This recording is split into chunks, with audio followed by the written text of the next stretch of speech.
Start. मान्यवर केंद्रीय मंत्रिमंडल ने आज उत्तर प्रदेश में राष्ट्रपति शासन की अवधि 17 अप्रैल से 6 महीने तक के लिए और बढ़ाने का फैसला किया है।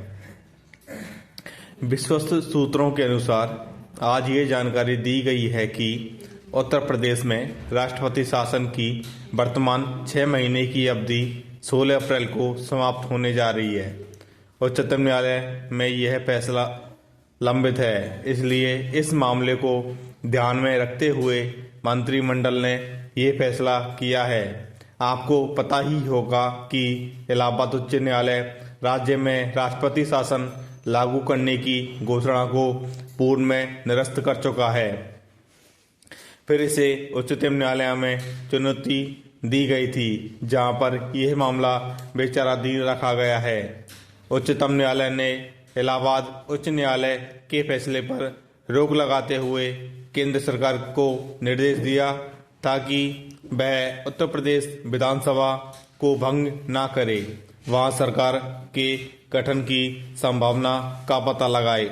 उत्तर प्रदेश के राष्ट्रपति शासन की अवधि बढ़ाने का प्रस्ताव कल सदन में पेश किया जा सकता है और यह बड़े खेद की बात है कि संसद का सत्र 20 मार्च से 1 महीने के लिए स्थगित होने जा रहा है।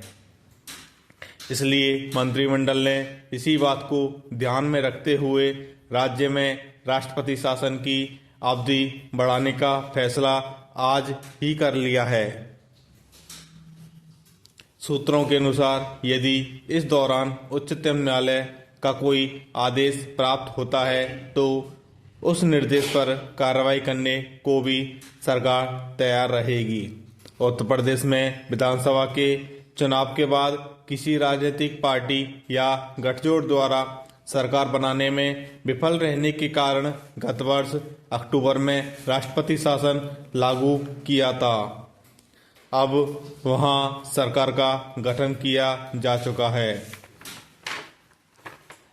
आज रक्षा मंत्री ने कहा कि देर सवेर भारत और चीन को परमाणु शक्ति से जुड़े मुद्दों पर आपसी विश्वास का माहौल पैदा करने की दिशा में बातचीत करनी चाहिए। इस सिलसिले में परमाणु परीक्षण के बाद से दोनों के बीच बातचीत में कुछ ठहराव आ गया था।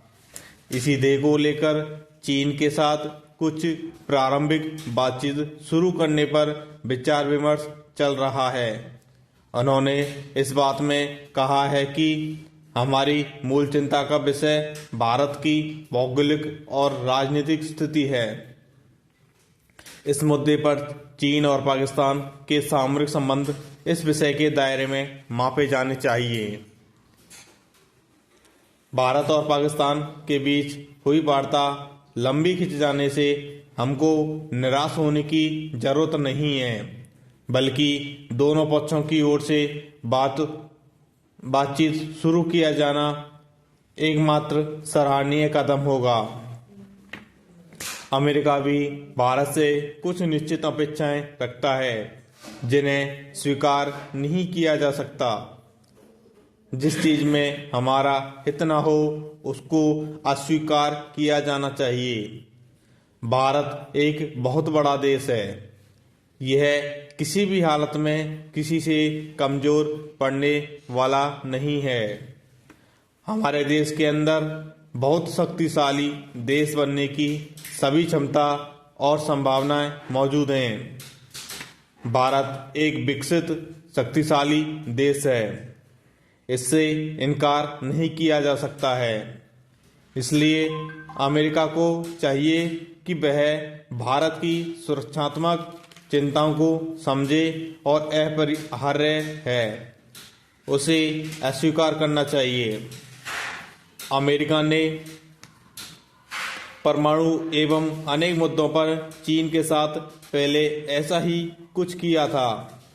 उन्होंने कहा कि अमेरिका को यह समझना होगा कि दुनिया बहुध्रुवी जगत की ओर बढ़ रही है।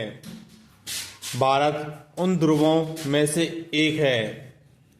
आपने एक महत्वपूर्ण बयान में रक्षा मंत्री ने कहा है कि यदि उग्रवादियों को लोकतांत्रिक प्रक्रिया में शामिल कर स्वतंत्र और निष्पक्ष चुनाव के जरिए प्रशासन में भागीदार बनने का अवसर दिया जाए तो कुछ स्थानों पर इस विवाद का एक राजनीतिक समाधान खोजा जा सकता है। सभापति जी, अब मैं चौथा प्रश्न करना चाहता हूं, जो ऊर्जा विभाग के संबंध में है, और वह यह है कि मेरे क्षेत्र में अमरपाटन विद्युत सहकारी समिति मर्यादित का विलीनीकरण मध्य प्रदेश पूर्व क्षेत्र विद्युत वितरण कंपनी में कर दिया गया है और संभागीय कार्यालय अन्यत्र दूर कर दिया है। मैं चाहता हूं कि संभाग कार्यालय स्थानीय जगह पर स्थापित किए जाए ताकि जनता को छोटी मोटी तकलीफ के लिए दूर तक ना जाना पड़े। मेरा निवेदन स्वीकार करना चाहेंगे। सभापति महोदय, ऐसा प्रतीत होता है कि आज बिजली जीवन उपयोगी अनिवार्य आवश्यकता होती जा रही है। इस परिस्थिति में आने वाली छोटी छोटी बिजली से संबंधित अनेक समस्याओं के निराकरण के लिए क्षेत्रीय जनता को 100 किलोमीटर यात्रा करनी पड़ती है। अभी प्रदेश में जिन समितियों को समाप्त किया गया है उनकी जगह संभाग पर गठन किया है। आम जनता द्वारा विद्युत संभाग जिला स्तर पर गठित करने की मांग की जा रही है। मेरे मत के अनुसार यह मांग यथोचित और न्यायसंगत प्रतीत हो रही है, इसलिए मान्य कर लिया जाए। समाप्त।